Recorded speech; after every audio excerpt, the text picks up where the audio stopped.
guys, welcome back to our YouTube channel. మనం ఈరోజు అటుకులను బజ్జీలు చేస్తున్నాం. ఇగో బజ్జీలు కనబడేటివి ఇగో మిరపకాయలు ఉల్లిగడ్డలు కోసుకొని పెట్టుకోండి.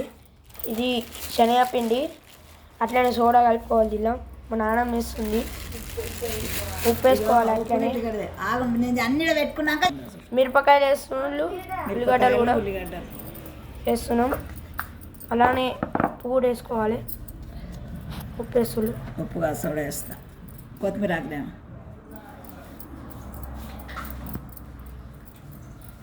సోడా వేసిన చూపించి సోడా వేసిన ఉప్పు కూడా ఒక చెంచా వేసుకోవాలి సరిపోయేంత. కొత్తిమీర కూడా వేసుకోవాలి. వేసుకున్నాము. నీళ్ళు మొత్తం వేసుకున్నాక నీళ్ళు వేసుకొని కలుపుకోవాలి. ఇవి మా నాన్నమ్మ కలుపుతుంది. నీళ్ళు పోసుకొని కలుపుకుంటున్నాం. ఇట్లా కలుపుకోవాలి. ఇప్పుడు నేను అటుకులు చూపిస్తున్నా చూడండి. ఫస్ట్ ఇవన్నీ కోసుకొని పెట్టుకోవాలి. అన్నీ ఫస్ట్ ఒక నూనె వేసుకోవాలి. తర్వాత జీలకర్ర ఆవాలు వేసుకోవాలి. ఇట్లా వేసుకోవాలి మొత్తం.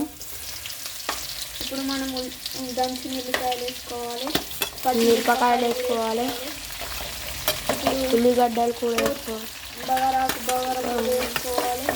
కలపాలి 3 to 5 minutes దాకా. ఇప్పుడు మనం ఉల్లిగడ్డలు వేసుకోవాలి. కోసుకుని కొత్తిమీర పక్కన పెట్టుకోవాలి. అది వేయాక ఇట్లా కలుపుకోవాలి. ఉప్పు సరిపోయేంత వేసుకోవాలి వచ్చేసి. ఇప్పుడు అటుకులు అటు సైడ్ పెట్టుకున్నాం. ఇప్పుడు బజ్జీలు వేస్తుంది మా నాన్నమ్మ. ఇప్పుడు ఇందులో వచ్చిళ్ళు ఇది నూనె వేడి ఎక్కినాక బజ్జీలు వేస్తారు. అప్పుడు చూపిస్తాం. ఒక స్పూన్ అంతా పసుపు వేసుకోవాలి.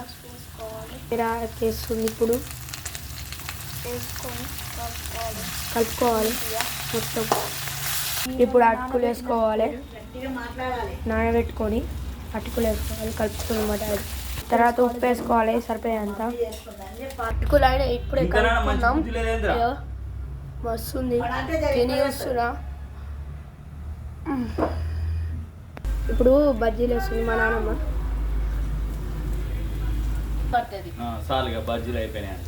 బజ్జీలు అవుతుంది ఇంకా కాదు అయినప్పుడు.